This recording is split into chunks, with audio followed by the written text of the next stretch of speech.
Κόρη μου δεν ήταν ούτε 20 χρονών. Και ακόμα περιμένω το τηλέφωνο του. Εγώ όμως ξέρω ότι το κοριτσάκι μου θα το πάρει στο κουτί.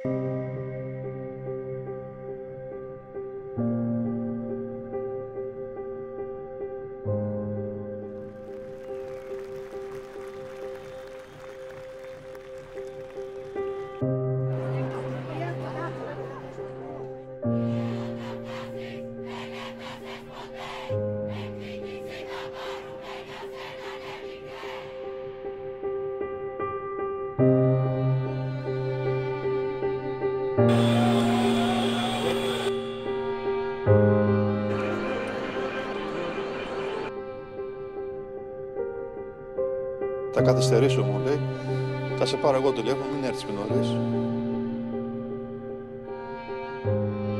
Έχει εκδοχιαστεί τρένο του ΟΣΕ έξω από τη Λάρισα, το γνωρίζετε?